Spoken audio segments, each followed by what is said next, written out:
Hello વિદ્યાર્થી મિત્રો, આપણે લાસ્ટ લેક્ચરની અંદર રૂપાંતરણની ઉષ્માને રિલેટેડ ઘણી બધી વાતો છે એ ક્લિયર કરી અને એના ઘણા બધા દાખલા અને એમસીક્યુ છે એ પણ આપણે ખૂબ સારી રીતે કર્યા. આઈ હોપ કે હવે તમને એ ટાઈપના કોઈ પણ દાખલાની અંદર હવે જરા પણ તકલીફ ન પડે. આજના લેક્ચરની અંદર આપણે જે જોવાનું છે એ છે તમારા ચેપ્ટરની અંદર આપેલી 5 નોંધ, જેને જો હવે નોંધની રીતે લેવામાં આવે તો it's a very likely think, પણ આગળના ચેપ્ટરોની અંદર ઘણી બધી જગ્યાએ આવી નાના નાના પોઈન્ટ્સ છે એ ખૂબ મહત્વના સાબિત થઈ શકે. એટલા માટે આ જે નોંધો છે એને આજે આપણે ક્લિયર કરવાની છે. 5 નોંધો છે કુલ. એમાંથી પહેલી 3 નોંધો છે ઇટ્સ વેરી સિમ્પલ થિંગ. 2 નોંધો છે એને ખૂબ ક્લિયર રીતે સમજવાની છે. નો ડાઉટ એ વસ્તુ તમે કેમેસ્ટ્રીની અંદર પણ ખૂબ સારી રીતે સમજ્યા જશો, પરંતુ એ વસ્તુને પ્રેક્ટિકલી આપણે છે એ અહીંયા સમજવાની છે. બરોબર? તો સૌથી પહેલા તો આપણે વિશિષ્ટ ઉષ્મા શું છે ને એ જાણીએ છીએ. વિશિષ્ટ ઉષ્મા ધારિતા આપણે કોને કીધી હતી કે ભાઈ પદાર્થના એકમ દળ દીઠ રહેલી ઉષ્મા ધારિતાને એની વિશિષ્ટ ઉષ્મા ધારિતા કીધી હતી. તો વિશિષ્ટ ઉષ્મા ધારિતા S, વિશિષ્ટ ઉષ્મા ધારિતા S થતું હતું કે એકમ દળ દીઠ રહેલી ઉષ્મા ધારિતાને એની વિશિષ્ટ ઉષ્મા ધારિતા કીધી હતી. પણ મારે અત્યારે વાત કરવી છે એક મોલર વિશિષ્ટ ઉષ્માધારિતા. આ મોલર વિશિષ્ટ ઉષ્માધારિતા થર્મોડાયનેમિક્સ ની અંદર આવશે ત્યારે ખૂબ સરખી રીતે સમજવું પડશે. અત્યારે આપણે વાત કરી રહ્યા છીએ મોલર વિશિષ્ટ ઉષ્માધારિતા. બરાબર? હવે મોલર વિશિષ્ટ ઉષ્માધારિતા છે એમાં અને ખાલી ઉષ્માધારિતામાં ફેર શું છે? માત્ર ઉષ્માધારિતા આપણે કોને કહીએ છીએ કે એકમ દળ દીઠ પદાર્થમાં રહેલી ઉષ્માધારિતા એને એની ઉષ્મા વિશિષ્ટ ઉષ્માધારિતા કહેતા હતા. પણ મોલર વિશિષ્ટ ઉષ્માધારિતા મતલબ કે એકમ મોલ દીઠ મોલર વિશિષ્ટ ઉષ્માધારિતાની સંજ્ઞા થશે C. મોલર વિશિષ્ટ ઉષ્માધારિતાની સંજ્ઞા શું થશે? C થશે. તો C કોને કહેવાય છે મોલર વિશિષ્ટ ઉષ્માધારિતા? તો કે એકમ મોલ દીઠ રહેલી ઉષ્માધારિતાને એક મોલ દીઠ, એક મોલ એટલે કેટલા અણુઓની સંખ્યા, એવો કેટલો આંક જેટલી, એ બધી વસ્તુ તમને અત્યારે ક્લિયર છે. તો કે ભાઈ એક મોલ અણુઓ દીઠ રહેલી એની ઉષ્માધારિતાને એની મોલર વિશિષ્ટ ઉષ્માધારિતા કહેવામાં આવશે. હવે આ મોલર ઉષ્માધારિતા Hc આપણે ખ્યાલ હોવો જોઈએ ભાઈ. Hc શું થતું હતું? Hc q ∆T થતું હતું. એકમ તાપમાનના ફેરફારથી પદાર્થે મેળવેલી કે ગુમાવેલી ઉષ્મા. તો Hc તમને ખબર છે કે મોલર વિશિષ્ટ ઉષ્મા C તમને મળી જાય C q mu ∆T, અને એના આધાર ઉપર q તમને μc ∆T મળશે. આ સમીકરણ છે એ તમે થર્મોડાયનેમિક્સ ચેપ્ટરની અંદર યુઝ કરશો ત્યારે આનો ઉપયોગ છે એ ખૂબ સારી રીતે તમને આવડતો હોવો જોઈએ. તો આ છે આપણી પહેલી નોંધ કે ભાઈ મોલર આપણે નોર્મલી વિશિષ્ટ ઉષ્માધારિતા મતલબ એકમ દળ દીઠ રહેલી પદાર્થની ઉષ્માધારિતા, પણ પદાર્થના એક મોલ દીઠ રહેલી ઉષ્માધારિતાને કહેવામાં આવશે એની મોલર વિશિષ્ટ ઉષ્માધારિતા. ખાસ આ વસ્તુ યાદ રાખજો, પદાર્થના એક મોલ દીઠ રહેલી ઉષ્માધારિતાને એની મોલર વિશિષ્ટ ઉષ્માધારિતા કહેવામાં આવશે. ક્લિયર? તો મોલર વિશિષ્ટ ઉષ્માધારિતા છે E q μc ∆T થશે. μcv μcp બધી વસ્તુ આપણે મેળવશું. cv અને cp નું જે અચળ પદ અચળ દબાણ એ બધી ડિટેલમાં ચર્ચા છે આપણે થર્મોડાયનેમિક્સ ની અંદર કરવાના છે. પણ અત્યારે નોર્મલ તમને એટલી ખબર હોવી જોઈએ કે મોલર વિશિષ્ટ ઉષ્માધારિતા એટલે પદાર્થના એકમ દળ દીઠ રહેલી ઉષ્માધારિતાને એની મોલર વિશિષ્ટ ઉષ્માધારિતા કહેવાય. ક્લિયર? સેકન્ડ બીજી નોંધ એ છે કે બીજી નોંધ છે ઉષ્માનો ફેરફાર. ઉષ્માનો ફેરફાર ખાલી તમને વાત જ કરી દીધી છે. ઉષ્માના ફેરફારને ડેલ્ટા Q વડે દર્શાવવામાં આવશે. કોઈ પદાર્થે કોઈ ઉષ્મા મેળવી કે પછી કોઈ પદાર્થે કોઈ ઉષ્મા ગુમાવી, તો એ જે મેળવવા કે ગુમાવવા દરમિયાન જે ઉષ્માનો ફેરફાર થાય છે એ ઉષ્માના ફેરફારને દર્શાવવામાં આવશે ડેલ્ટા Q વડે. મતલબ માનો કે કોઈ Q1 જેટલી ઉષ્મા મેળવી અને Q2 જેટલી ઉષ્મા ગુમાવે તો ઉષ્માનો થતો ફેરફાર ડેલ્ટા Q થશે Q1 - Q2 તો આ જે છે એને કહેવામાં આવશે ઉષ્મીય ફેરફાર ઉષ્મીય ફેરફાર મતલબ પદાર્થે મેળવેલી કે ગુમાવેલી ઉષ્મા પદાર્થની અંદર ઉષ્માનો જે ફેરફાર થયો છે ફોર એક્ઝામ્પલ મેં તમને કીધું એની જેમ કે એક બરફનો ટુકડો હોય એને પહેલા રૂમ ટેમ્પરેચરે લઈ આવો છો પછી પાછો ફ્રીજમાં મૂકી દો છો તો રૂમ ટેમ્પરેચરે લાવશો એટલે એવું થશે એ પીગળશે અને પાણી બનશે પછી પાછા ફ્રીજમાં મૂકશો તો એવું થશે જામશે મતલબ એ દરમિયાન કઈ કઈ ઉષ્મા ગુમાવી પડે છે કઈ મેળવી પડે છે તો આખી પ્રોસેસ દરમિયાન ગુમાવેલી કે મેળવેલી ઉષ્મા છે એનો ફેરફાર છે આપણે દર્શાવવાનો આવશે ડેલ્ટા Q વડે બરોબર કે નહીં અને એની પછી જે છે ઈ ઊર્જાનો ફેરફાર ઊર્જા અથવા તો કાર્યનો ફેરફાર જેને દર્શાવવામાં આવશે ડેલ્ટા W વડે નોર્મલી આપણે W કરીએ છીએ વર્ક જેને આપણે W લીધી છે વર્ક વડે દર્શાવીએ છીએ તો વર્કમાં કાર્યમાં થતો ફેરફાર જેને દેખાડવામાં આવશે ડેલ્ટા W વડે હવે માની લો કે કોઈ તંત્ર પર થતું કાર્ય હોય કે તંત્ર દ્વારા થતું કાર્ય હોય તો એ વસ્તુ કેમ સમજવી ફોર એક્ઝામ્પલ હું એમ કહું કે હું કોઈ વસ્તુને પુશ કરું અને એનું સ્થાનાંતર થાય તો મેં કંઈક કાર્ય કર્યું છે એટલે તંત્ર છે અહીંયાથી ઉપડીને અહીંયા ગયું છે મતલબ તંત્ર પર મેં કંઈક કાર્ય કર્યું છે બરોબર તો મેં કંઈક ઉર્જા મારી લગાડી છે એટલા માટે અહીંયા ઉર્જામાં ફેરફાર થયો છે એટલે કાર્ય થયું એમ કહેવાય છે તો ઉર્જામાં થતો ફેરફાર છે એને કાર્ય કહેવામાં આવશે કાર્યમાં થતો ફેરફાર છે એને ઉર્જા કહેવામાં આવશે બધી વસ્તુ ઇન્ટરરિલેટેડ છે જ્યારે તમે ચેપ્ટર નંબર 6 ભણશો કાર્ય ઉર્જા અને પાવર ત્યારે આ વસ્તુ તમારે વિધિન ડિટેલની અંદર ખૂબ સારી રીતે ચર્ચા તમે એની અંદર કરશો કે કાર્યમાં ફેરફાર થયો ક્યારે કહેવાય ઉર્જામાં ફેરફાર થયો ક્યારે કહેવાય ઉર્જામાં ફેરફાર થાય તો કાર્ય થયું કહેવાય કાર્ય થયું કહેવાય તો ઉર્જામાં ફેરફાર થયો કહેવાય આ બધી વસ્તુ છે ઇન્ટરરિલેટેડ છે પણ ખાલી અહીંયા તમારા માટે ખાલી એક જ સિમ્પલ લાઈન છે કે કાર્યમાં થતો ફેરફાર ડેલ્ટા W વડે દર્શાવવામાં આવે છે આ ત્રણેય વસ્તુ તો છે ઈ ખૂબ સિમ્પલ વાત છે હવે જે અગત્યની વાત કરવાની છે ઈ છે રૂપાંતરણ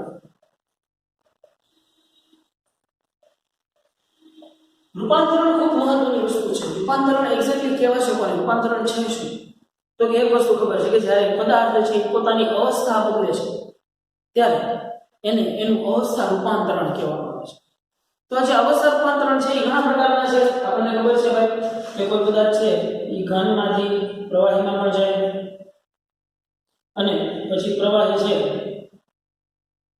છે એનું વાયુમાં પણ રૂપાંતર થાય અને સેમ આનાથી ઉલટી પ્રોસેસ થઈ શકે વાયુમાંથી પ્રવાહી પણ બની શકે અને પ્રવાહીમાંથી ઘન પણ બની શકે કે નહીં તો જે આ જે રૂપાંતરણ પદાર્થ પોતાની અવસ્થા બદલે છે ત્યારે એ કંઈક ઉષ્મા ઉર્જા મેળવે છે કે ગુમાવે છે આ બધાની અંદર આપણને ખબર છે ઘનમાંથી પ્રવાહીમાં આવવું મતલબ કે ઘનમાંથી બરફ માટે હાવ સિમ્પલ એક્ઝામ્પલ લઈ લઈએ આપણે એક બરફ છે એને ઘનમાંથી પ્રવાહીમાં આવવા માટે કંઈક ચોક્કસ ઉર્જાની જરૂર ચોક્કસ ઉષ્મા ઉર્જાની જરૂર પડે છે જેને આપણે એની લેટેન્ટ હીટ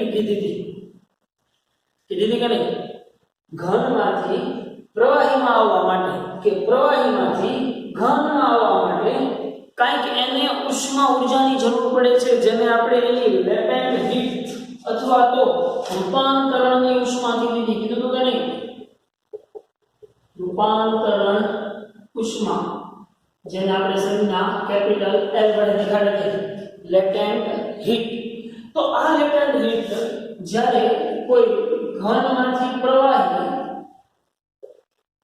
કે પ્રવાહીમાંથી ઘન બને ત્યારે ઘનમાંથી પ્રવાહી થતું હોય તો એને પીગલન કહીએ બરોબર ને જેને આપણે અહીંયા જે લેટેન્ટ હીટ વપરાતી હતી ને એ લેટેન્ટ હીટને આપણે LF કીધું તો કે નામ કીધું LF લેટેન્ટ હીટ ઓફ ફ્યુઝન કે નહીં તો આપણને ખબર છે કે ઘનમાંથી પ્રવાહી કે પ્રવાહીમાંથી ઘનમાં આવવા માટે પદાર્થને કંઈક ઉષ્માની જરૂર પડે છે જો -डिग्री રહેલો કોઈ બરફ છે એનું ઉદાહરણ આપણે લીધેલું છે તો હું હારો રિઝલ્ટ અહીંયા લઈ લઉં કે માની લો કે -10 ડિગ્રી સેલ્સિયસ એ કોઈ આ બરફનો ટુકડો છે એને રૂમ ટેમ્પરેચરે લાવું છું તો પહેલા તો શું થશે પહેલા તો શું થશે q બરાબર ms ડેલ્ટા t જેટલી ઉષ્મા ઊર્જા મેળવશે વાતાવરણમાંથી આટલી ઉષ્મા છે એ મેળવશે અને એનું તાપમાન છે એ કેટલું સેટ કરશે 0 ડિગ્રી સેલ્સિયસ સેટ કરશે અને પછી બીજી એક વધારાની ઉષ્મા પણ મેળવશે જે q બરાબર mlf જેટલી હશે અને ત્યારે બરફ છે એ પીગળવાની શરૂઆત થશે અને આ પદાર્થનું તાપમાન ક્યાં સુધી નહીં વધે કે જ્યાં સુધી સંપૂર્ણ બરફ છે એ પાણીમાં રૂપાંતર નહીં થઈ જાય ત્યાં સુધી એ પાણી છે એ 0 ડિગ્રી સેલ્સિયસ વાળું જ રહેશે બરોબર તો હવે મારે આ જે ગલન બિંદુ જે છે ગલન બિંદુ તો પાણી છે ગલન બિંદુ ચલો ગલન બિંદુની વ્યાખ્યા શું થશે તમે કેમિસ્ટ્રીની અંદર ખૂબ સારી રીતે ભણી જશો ગલન બિંદુ એટલે તમે શું કહેતા હતા કે કોઈ નિશ્ચિત દબાણે પદાર્થનું ઘનમાંથી પ્રવાહી કે પ્રવાહીમાંથી ઘનમાં રૂપાંતરણ થવાની ઘટનાને એનું ફ્યુઝન કે ગલન બિંદુ તમે કહેતા પણ જ્યારે એ પીગળવાની શરૂઆત કરે છે તો પાણી માટે આની આ વસ્તુ છે કેટલી છે તો કે ભાઈ પાણી માટે આની આ વસ્તુ 0 ડિગ્રી સેલ્સિયસ છે 0 ડિગ્રી સેલ્સિયસ એ બરફ પીગળવાની શરૂઆત થાય છે સમજો આ વસ્તુ બહુ ડીપલી સમજવા જેવી છે 0 ડિગ્રી સેલ્સિયસ એ બરફમાંથી પાણીમાંથી બરફ શરૂઆત થાય છે ખાલી હજી શરૂઆત થાય છે સંપૂર્ણપણે થયું નથી અને જ્યાં સુધી સંપૂર્ણપણે બરફમાંથી પાણી કે પાણીમાંથી બરફ નહીં થઈ જાય ત્યાં સુધી એનું તાપમાન છે 0 ડિગ્રી મેન્ટેન રહેશે તો આ જે ટેમ્પરેચર મેન્ટેન રહે છે એની ઉપર એક ખૂબ મહત્વની રાશિ અસર કરે છે જે છે દબાણ આ બધા ઉપર મહત્વની વસ્તુ અસર કરે છે જે છે દબાણ હવે દબાણ તમને એમ થાય છે કઈ રીતે અસર કરતું છે બરોબર થાય કે પ્રશ્ન થાય કે દબાણ કઈ રીતે અસર કરતું છે તો કે દબાણ સમજવા માટે એક એક્ઝામ્પલ હું ધ્યાનમાં લઈ લઉં છું કે મારી પાસે માનો કે આ કોઈ એક બરફનો ટુકડો છે અને એને આવી રીતે કોઈ એકાદા સ્ટેન્ડ ઉપર ગોઠવેલો છે આ જે છે એ સ્ટેન્ડ છે અને આ જે છે એ બરફ છે બરોબર બરફ છે અને આ જે બોક્સમાં રાખવામાં આવ્યું છે ને એ બોક્સનું તાપમાન છે ને એ આ ફ્રીજ જ છે સમજી ને કહેવાના હાજી ભાષામાં ફ્રીજ બરોબર ફ્રીજમાં તે આ પ્રોસેસ કરું છું ફ્રીજમાં એક પ્રયોગ કરું છું હવે હું શું કરું છું કોઈ એક ધાતુનો તાર લઉં છું અને આ ધાતુના તારને આ બરફની બંને બાજુ છે ને એ કંઈક ટીંગાડી દઉં છું આ બાજુ છેડે કંઈક વજન લગાડું છું અને આ બાજુના છેડે પણ કંઈક વજન લગાડું છું બરોબર ને મને ખબર પડી ગઈ હવે કે આ બરફનો ટુકડો છે એની પર તારથી આવી રીતે બે બાજુ વજન લટકાવી દઉં છું તો હવે તમને એમ થાય કે આ પ્રોસેસ થઈ રહી છે ફ્રીજમાં થાય છે ને ફ્રીજમાં તો ફ્રીજમાં થઈ તો અહીંયા મેં ખરેખર શું કર્યું કે જુઓ તો આ બરફની જે ઉપરની સપાટી છે બરફની ઉપરની સપાટી છે એની ઉપર મેં આ આટલું વજન છે એવું છે mg નીચેની તરફ લાગતું છે આના કારણે તો mg ક્યાં લાગતું છે નીચેની તરફ લાગતું છે તો એ mg જેટલું પ્રેશર છે આ સપાટી ઉપર લાગ્યું કહેવાય આ સપાટી ઉપર પ્રેશર છે એ ક્યાં લાગ્યું નીચેની તરફ લાગ્યું જો આ સપાટી ઉપરની વાત નથી કરતો ખાસ સમજો આ સપાટી ઉપરની વાત નથી કરતો જ્યાં ફક્ત તાર ટચ થયેલો છે એ જગ્યાની વાત કરું છું તો એ જે જગ્યાએ તાર ટચ થયેલો છે એ જગ્યાએ પ્રેશર કંઈક નીચે લાગે છે દબાણ લાગે છે તો અહીંયા મેં શું કર્યું આ સપાટી ઉપર દબાણ વધ્યું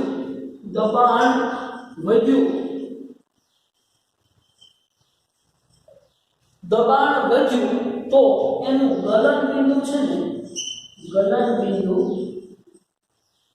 ઘટ્યું કહેવાય છે કેમ ઘટ્યું એમ કહેવાય છે તો કે ભાઈ તમે તાર આવી રીતે રાખ્યો છે બરોબર તો તાર રાખ્યો છે તો તાર શું કરશે આ સપાટી ઉપર પ્રેશર લગાડશે તો આ સપાટી ઉપર બરફના અણુઓ જેટલા છે એના અણુ વચ્ચેનો સ્ટ્રેસ વધશે બરફના અણુ વચ્ચેનો સ્ટ્રેસ વધશે એટલે એ અણુ છે એ શું થતા જાય તૂટતા જશે અણુ તૂટશે તો સ્વાભાવિક છે બરફ શેમાં રૂપાંતર થતો જ કહેવાય પાણીમાં પણ કયો આખા બરફની વાત નથી કરતો ફક્ત આટલા ભાગના બરફની જ વાત કરું છું તો આટલા ભાગનો બરફ છે એના અણુ વચ્ચેનો બોન્ડ તૂટ્યું એટલે એ પીગળ્યો એટલે આ તાર છે એ નીચે ગયો પણ તમને એમ થાય કે તો સાહેબ એક સમય એવો નહીં આવે કે બરફના બે ટુકડા થઈ છે બરફના બે ટુકડા થશે નહીં કેમ કે જેટલું પાણી થતું ગયું છે આ જે તાર છે એની અંદર ઉતરતો જશે પણ બહારનું તાપમાન તો કેવું છે?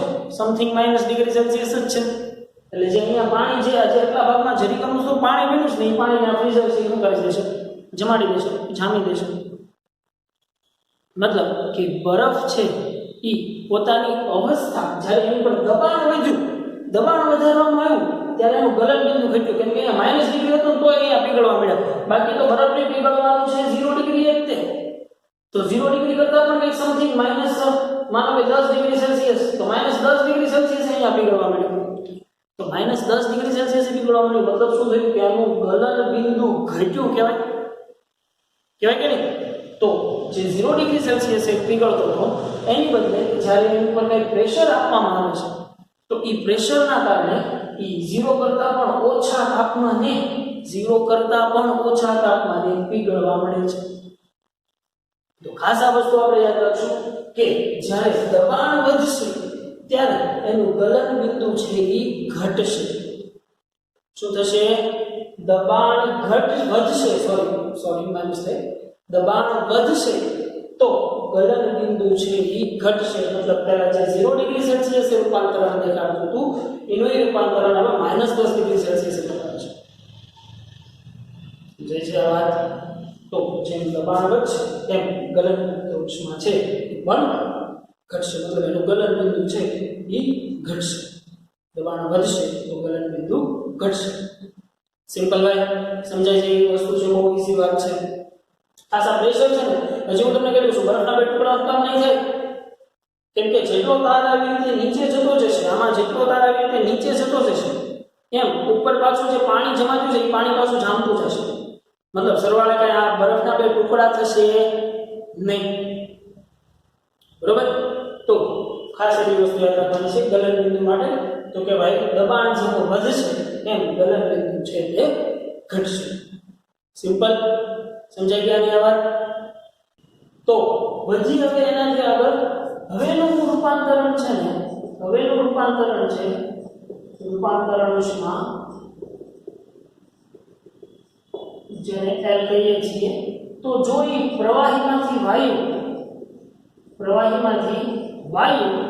કે વાયુમાંથી પ્રવાહી આવતું હોય જેને આપણે કહેતા હતા, યાદ હોવું જોઈએ, લેટેન્ટ હીટ ઓફ વેપરાઇઝેશન. લેટેન્ટ હીટ ઓફ વેપરાઇઝેશન જેને આપણે એનું ઉત્કલન બિંદુ કહેતા હતા. હવે ઉત્કલન બિંદુ એટલે શું થશે? પહેલા કઈ સમજી લઈએ. ઉત્કલન બિંદુ એટલે તો કે ઉત્કલન બિંદુ એટલે કે જ્યાંથી પદાર્થ જે તાપમાને પ્રવાહીમાંથી વાયુમાં રૂપાંતર થવાની શરૂઆત કરે એ તાપમાનને એની ઉત્કલન બિંદુ કહેવામાં આવે છે. જ્યાં જે તાપમાને પ્રવાહીમાંથી વાયુમાંથી પ્રવાહીમાં પદાર્થ રૂપાંતર થાય ત્યારે એ તાપમાનને એનું ઉત્કલન બિંદુ કહીશું. અને ઉત્કલન બિંદુ જો પ્રવાહીમાંથી વાયુ હોય તો ઉત્કલન બિંદુ કહીશું. અને બીજું એક બિંદુ આવશે ઠારણ બિંદુ. ઠારણ બિંદુ એ શું થશે? તો કે ઠારણ બિંદુ એ વાયુમાંથી પ્રવાહીમાં, ઠારણ બિંદુમાં એનાથી ઉલટું વાયુમાંથી પ્રવાહીમાં. તો હવે આ ઉત્કલન બિંદુ અને ઠારણ બિંદુ ઉપર દબાણ કઈ રીતે અસર કરે છે એ વસ્તુ સમજવાની છે. હવે એક વસ્તુ છે એ છોકરાઓ આપણે બધા જાણતા હશું, સ્પેશિયલી છોકરીઓ વધારે જાણતી હશે આ વાત. તો તમને એમ થાય સાહેબ તમે કેમ જાણો છો? હું જાણું છું બીકોઝ આમ મેરીડ. આપણને એટલી વસ્તુ ખબર છે કે ભાઈ બહેનોને ખાસ એ વસ્તુનો અંદાજ આવી જાય ઝડપથી કે મારે 2 કિલો બટેટા બાફવા છે તો હું એક તપેલીમાં પાણી લઈને મૂકું કે પછી એક પ્રેશર કુકરની અંદર લઈને મૂકું? શેમાં ઝડપથી બટેટા બફાશે? યસ, આપણને ખબર છે કે પ્રેશર કુકરની અંદર બટેટા ઝડપથી બફાશે. શું કામ? તો અત્યારે આપણે જે ચર્ચા કરવા જઈ રહ્યા છીએ એ પ્રેશર કુકરની ચર્ચા કરવા જઈ રહ્યા છીએ. નો ડાઉટ આ સાયન્સ જ છે, પણ હોમ સાયન્સ એ પણ એક સાયન્સની બ્રાન્ચ જ છે, એટલે આપણે જાણતા રહેવું જોઈએ. તો તમને એમ થાય કે સાહેબ સેમ ગેસ ઉપર સેમ સ્ટવ ઉપર તપેલીમાં મૂકું છું, પ્રેશર કુકરમાં મૂકું છું, શું ફેર પડે છે? અત્યાર સુધી આપણને ખબર પડી ગઈ સાહેબ તમે હું ફાંકા મારો યાર કુકરમાં તો જલ્દી બફાઈ જ જાય ને નો ડાઉટ બફાઈ જાય વાત સાચી પણ કેમ ભાઈ કુકરમાં હું એવું શું છે કુકરની અંદર એવી શું રચના તમે કરી છે કે જેથી કરીને કુકરમાં ઝડપથી બફાય છે ને તપેલીમાં ઝડપથી નથી બફાતા તો એ વસ્તુ છે ને આજે આપણે સમજવાનું છે કે ભાઈ દબાણ નહીં ઉત્કલન બિંદુ ઉપર શું અસર થાય છે ફોર એક્ઝામ્પલ એક નાનકડું વસ્તુ ઉદાહરણ લો કે માનો કે આવું કોઈક સ્ટેન્ડ છે આવું કોઈ સ્ટેન્ડ છે સ્ટેન્ડ છે અને અહીંયા નીચે મેં એક બર્નર રાખેલું છે ચલો બરોબર અહીંયાથી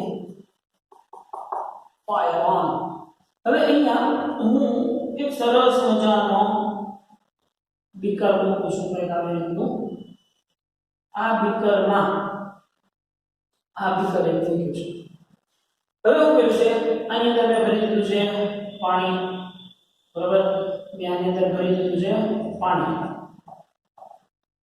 રાઈટ અહીંયા મૂકી દઉં છું હું એક થર્મોમીટર આ મેં મૂક્યું છે થર્મોમીટર મૂક્યું છે ચલો હવે ગેસ સ્ટવ શરૂ કરું છું અને એક અહીંયા નળી મૂકેલી છે ચલો એક નળી રાખેલી છે અંદરની વરાળને બહાર કાઢવા માટે એક નળી રાખેલી છે બરાબર હવે શું થશે ગરમ કરો છો તમે એક પોઈન્ટ એવો કે જ્યારે એનું ટેમ્પરેચર છે 100 ડિગ્રી સેલ્સિયસ થઈ ગયું કોઈ પોઈન્ટે આ જે બીકરની અંદર રહેલું પાણી છે એનું તાપમાન છે 100 ડિગ્રી સેલ્સિયસ થઈ ગયું મને થર્મોમીટરમાં ક્યાંય 100 ડિગ્રી સેલ્સિયસ બતાવે છે હવે શું થશે તો તમને ખબર છે 100 ડિગ્રી સેલ્સિયસ આ પાણી છે એનું થવા મળશે વરાળ થવા મળશે અને એ વરાળ છે આના મારફતે બહાર નીકળશે બરોબર ને પાણીનો ફુવારો નથી વરાળ છે તો વરાળ છે એ આ પ્રમાણે બહાર નીકળી જશે તો 100 ડિગ્રી સેલ્સિયસ તાપમાને સમજો આ મેં સાધન છે બહુ ચુસ્ત લીધેલું છે 100 ડિગ્રી સેલ્સિયસ તાપમાને અહીંયા અંદર રહેલું પાણી છે એ ઉકળે અને વરાળ બનાવવા મળ્યું છે અને તમને ખબર છે કે આના વસ્તુને હું ઝૂમ કરું ને તો જો આની અંદર શું પ્રોસેસ થતી હશે કે ભાઈ અહીંયાથી એર બબલ્સ બનશે આ બધા એર બબલ્સ છે એ ક્યાં જશે સપાટી પર જશે સપાટી પર જઈને ફટ કરાર ફૂટી જશે તો જે આ પાણીના હવાવાળા પરપોટા બને છે આ હવાના પરપોટા બન્યા શેના કારણે કેમ કે ભાઈ નીચેથી ફાયર શરૂ છે બરોબર ને તો આ ફાયરના કારણે તમને અહીંયા કંઈક બાષ્પ જોવા મળે છે પણ ક્યારે એટ સમ 100 ડિગ્રી સેલ્સિયસ અચ્છા 100 ડિગ્રી સેલ્સિયસ આ વસ્તુ જોવા મળે છે ઓલરાઈટ પણ હવે હું શું કરું છું હવે હું આની અંદર એક નાનો વસ્તુ ટ્વિસ્ટ લાવું છું કે જે આ બૂચ છે ને આ બૂચ આ જે બૂચ છે ને બૂચ હું પેક કરી દઉં છું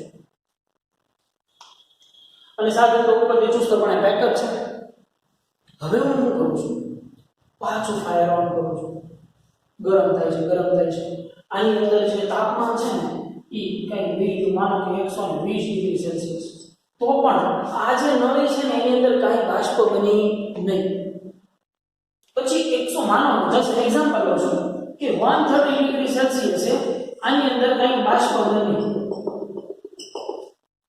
તો એની બાષ્પ શું થશે એની બાષ્પ ઠરી અને પાછી અંદર પાણી શરૂ કરવું પડશે કેમ કે અહીંયા તો નાનું બૂચ મારેલું છે બૂચ મારી દીધેલું છે એટલા માટે અહીંયાથી કાંઈ વરાળ બહાર નીકળવાની છે નહીં તો વરાળ બહાર નહીં નીકળે તો ઓબ્વિયસ વાત છે કે અહીંયા જેટલી વરાળ બનશે એની વરાળ બની અને પાછી અંદર આવશે તો તમે શું કર્યું આ સાધનની અંદર પછી એને બહુ વધારે પડતું ગરમ નહીં કર્યું બહુ વધારે ગરમ કરશો ને તો ઇટ વિલ બી બ્લાસ્ટ કેમ કે એક જોતા તમે કરો છો પાણીને ગરમ કરો છો વરાળ બને છે અને એ વરાળનું અહીંયા શું બને છે પ્રેશર બને છે તો એ પ્રેશર જે અહીંયા જે આ પ્રેશર બન્યું છે વરાળનું એ પ્રેશર ક્યાં લાગતું છે આની ઉપર લાગતું છે કે ઓબ્વિયસ વાત છે પાત્ર તો છે ઉપરથી કેવું છે પેક છે પાત્ર તો ઉપરથી પેક છે એટલે આ સપાટી ઉપર દબાણ લાગે છે આ સપાટી પર વધારે દબાણ લાગશે કેમ કે વરાળ છે એ બહાર નીકળે છે એટલે સીધી વરાળ ક્યાં આવશે અંદર જ આવશે તો જે પાણી 100 ડિગ્રી સેલ્સિયસે ઉકળી જતું હતું ઈનું ઈ પાણી હવે 100 ડિગ્રી સેલ્સિયસે ઉકળશે નહીં, તેની બદલે કંઈક વધારે તાપમાન લેશે અને અમુક વધારે તાપમાન મળશે પછી ઈ અહીંયાથી એર બબલ છોડવાની શરૂઆત કરશે, મતલબ કે ઉકળવાની શરૂઆત કરશે. એર બબલ છોડવા મતલબ આપણે ક્યારે માનીએ કે પાણી ઉકળી ગયું છે, બુડબુડિયા બોલવા પડે ત્યારે પાણી 100 ડિગ્રી સેલ્સિયસે પહોંચી ગયું છે એવું આપણે ક્યારે માનીએ છીએ કે ભાઈ એની અંદર કંઈક બુડબુડિયા બોલવા પડે ત્યારે.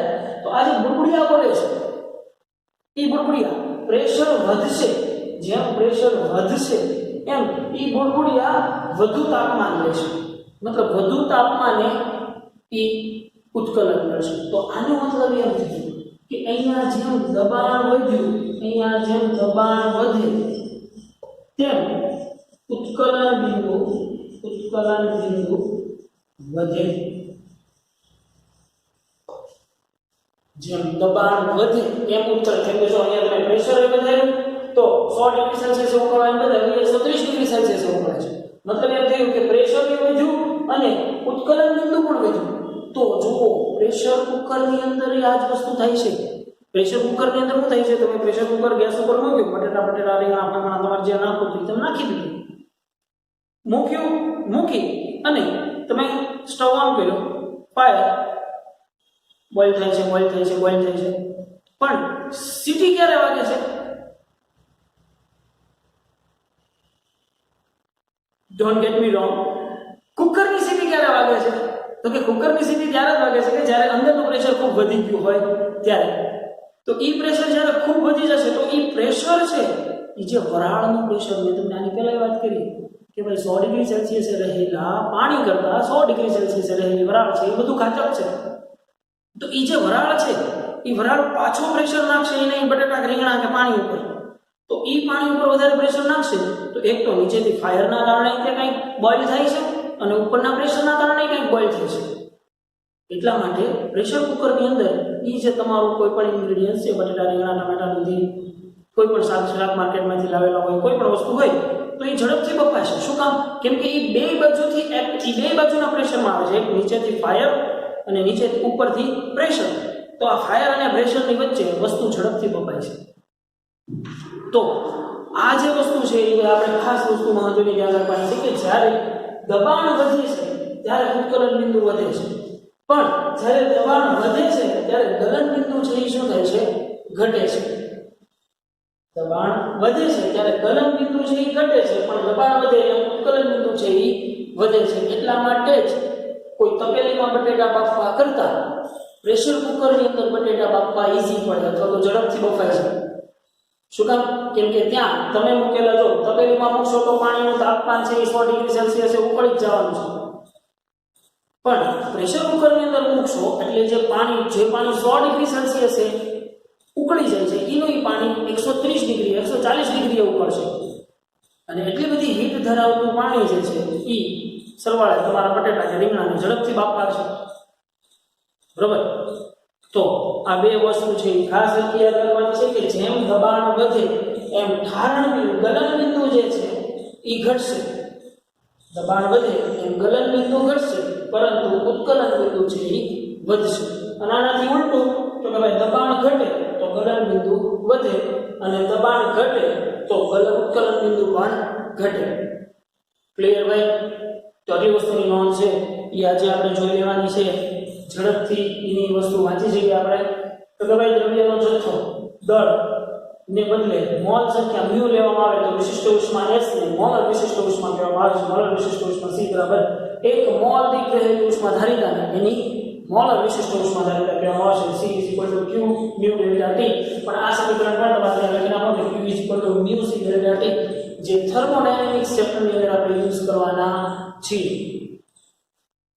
એની પછી તો કે ઉષ્માને q વડે દર્શાવે છે, જે શોષાતી કે ઉત્સર્જાતી ઉષ્મા ઊર્જા એટલે કે તંત્રની ઉષ્મા ઊર્જાનો ફેરફાર ડેલ્ટા 2q છે તેના માટે ડેલ્ટા q વડે દર્શાવી શકાય છે. ફોર જસ્ટ નોન આ જ રીતે કાર્યને w વડે દર્શાવે છે, જે તંત્રને મળતી કે તંત્ર દ્વારા મળતી યાંત્રિક ઊર્જા એટલે કે તંત્રની યાંત્રિક ઊર્જાનો ફેરફાર ડેલ્ટા w છે, માટે તેને ડેલ્ટા w વડે પણ દર્શાવી શકાય. એની પછી પોઈન્ટ નંબર 4 ઘનમાંથી પ્રવાહી અવસ્થા રૂપાંતરણની પ્રક્રિયાને મેલ્ટિંગ અથવા તો પીગલન કે ગલન કહેવામાં આવે છે. અને આનાથી ઉલટી મતલબ પ્રવાહીમાંથી ઘનની પ્રક્રિયાને ફ્યુઝન અથવા તો ઠારણ કહેવામાં આવે છે. તો ઠારણની ને મેલ્ટિંગની વ્યાખ્યા આપેલી છે કે જે અચળ તાપમાને ઘનમાંથી પ્રવાહી કે પ્રવાહીમાંથી ઘન રૂપાંતરણ થાય તે તાપમાનને દ્રવ્યનું ઘન અને પ્રવાહી બંને સ્વરૂપ સહ અસ્તિત્વમાં હોય તે દ્રવ્યનું મેલ્ટિંગ પોઈન્ટ કહેવામાં આવે છે અથવા તો ગલન બિંદુ કહેવામાં આવે છે. અહીંયા કીધું ને મેં જ્યાં સુધી સંપૂર્ણ બરફ પાણીમાં કે સંપૂર્ણ પાણી બરફમાં રૂપાંતર નહીં થાય ત્યાં સુધી એના ટેમ્પરેચરમાં વધારો નહીં થાય. એટલા માટે અહીંયા ઘન અવસ્થા પણ હાજર છે અને પ્રવાહી અવસ્થા પણ હાજર છે. તો જ્યારે ઘન અને પ્રવાહી બંને અવસ્થા હાજર હોય તો એ સમયે એ પદાર્થનું તાપમાન જેને એનું મેલ્ટિંગ પોઈન્ટ કહેવામાં આવશે. વાતાવરણ દબાણ દ્રવ્યના ગલન બિંદુને સામાન્ય ગલન બિંદુ કહે છે. દબાણ વધતા બરફ માટે ગલન બિંદુ ઘટે છે અને તેનાથી ઉલટું મતલબ કે દબાણ ઘટતા ગલન બિંદુ વધે છે. એની વસ્તુનો એક્સપેરિમેન્ટ જે આપણે વાત કરી એની જેમ તે આકૃતિમાં દર્શાવ્યા મુજબ બરફના સ્લેબ પર દબાણ આપવામાં આવે છે તો વધુ દબાણના કારણે તાર નીચે તરફ ઓછા તાપમાને પણ પીગળી જશે અને તાર પસાર થયા બાદ તારની ઉપરનો ભાગ પીગળેલો પરત ફરી ઘન અવસ્થામાં રૂપાંતરિત થઈ જશે. આ ફરીવાર ઠારણ થવાની પ્રક્રિયાને રેગ્યુલેશન કહેવામાં આવશે. અને રેગ્યુલેશનને કારણે બરફના બે ટુકડા થતા નથી.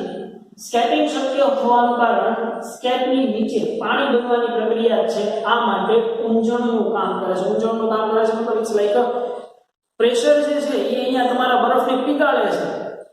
તો એ જે પ્રેશર છે એ એક ઊંજણ અથવા તો આપણે એમ કહીએ કે એક બળતણ તરીકે કામ કરે છે.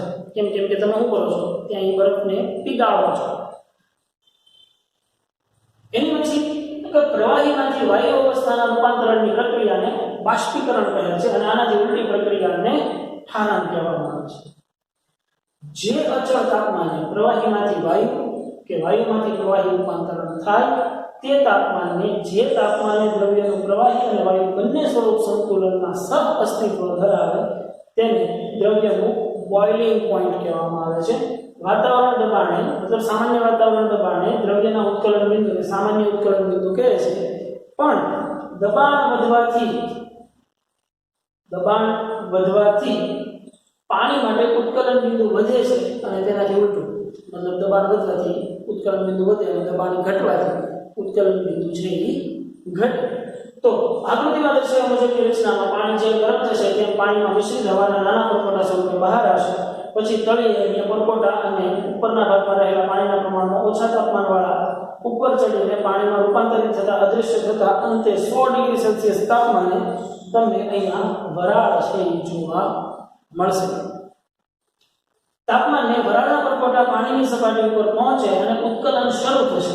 આ વરાળ જોઈ શકાતી નથી પણ ખુલ્લી રાખેલી નળીમાંથી આ વરાળ બહાર આવે તે પહેલા જ ઠરીને પાણી બનશે. તેમાં ઝાકળ બિંદુ જેવા ધૂંધળો દેખાશે. હવે દબાણ વધવા માટે જો ખુલ્લી નળીને બંધ કરી દેવામાં આવે, આની નળીને કીધું ને અહીંયા જો ગુચ્છ મારી દેવામાં આવે તો ઉત્કલનની પ્રક્રિયા બંધ થઈ જશે અને ફરી આ પ્રક્રિયા ચાલુ કરવા માટે વધુ તાપમાન આપવું પડશે. આમ વધુ દબાણે ઉત્કલન બિંદુ વધે છે. હવે ગુચ્છના પાણીને 80 ડિગ્રી સેલ્સિયસ તાપમાન સુધી ઠંડુ થવા દો અને થર્મોમીટર અને ખુલ્લી નળી કાઢી નાખો. સ્ટેન્ડમાં ગુચ્છને ઉલટો કરી નાખો અને તેના પર ઠંડુ પાણી રેડો જેથી પાણીની સપાટીનું દબાણ ઘટે. આમ કરવાથી વાયુના અણુઓ ઠારણ પામેલા છે તે ઠારણ વ્યવસ્થા જેવી આખી પ્રોસેસ આપણે અહીંયા સમજાય એની વસ્તુ છે અને ઉત્કલન ફરી શરૂ થશે. આમ ઓછા દબાણે ઉત્કલન બિંદુ ઘટે છે. હવે સમજી શકાય કે ઊંચાઈવાળા સ્થળે દબાણ ઘટાડવાથી ઉત્કલન બિંદુ ઓછું થઈ જાય છે અને રસોઈ બાફવા માટે પૂરતું તાપમાન ન મળે એટલે કાચી રહી જાય છે. પરંતુ પ્રેશર કુકરમાં દબાણ વધવાથી ઉત્કલન બિંદુ વધે છે અને રસોઈને બાફવા માટે પૂરતું તાપમાન મળી રહે છે એટલે કે રસોઈ કાચી રહે નહીં. સિમ્પલ વાત છે ભાઈ. તો આ જે 5 નોંધ છે આજની એ તમારે ખાસ વ્યવસ્થિત વાંચી અને હોમવર્કની અંદર વન ટાઈમ લખવાની છે. ભલે નોંધ છે એટલે કોઈ પણ એવું બહાનું નહીં બતાવે કે હોમવર્કમાં શું કરવાનું છે, નોંધ જ છે ને નહીં. આ બધી જ નોંધ છે એ આગળના થર્મોડાયનેમિક્સ ચેપ્ટર માટે ખૂબ મહત્વની છે. એટલે આ બધીને વન ટાઈમ રીડ કરી લેવાની છે અને વન ટાઈમ લખી લેવાની છે. અને સમજી પણ લેવાની છે બરાબર. ત્રણ અગત્યની વસ્તુઓ યાદ રાખવાની છે. એક મોલર વિશિષ્ટ ઉષ્મા, એકમ મોલ દીઠ પદાર્થમાં રહેલી ઉષ્માધારિતાને એની મોલર વિશિષ્ટ ઉષ્માધારિતા કહેવામાં આવશે. બીજું તો કે જેમ દબાણ વધે છે એમ ગલન બિંદુ ઘટે છે અને દબાણ વધે છે એમ ઉત્કલન બિંદુ વધે છે. ઉત્કલન બિંદુમાં બે વસ્તુ વધે છે અને આમાં એક વધે છે તો બીજું ઘટે છે. સિમ્પલ ભાઈ, એટલી જ વસ્તુ રાખવાની છે. તો આજના લેક્ચરની અંદર રાખીએ આપણે એટલું. મળીએ નેક્સ્ટ લેક્ચરથી.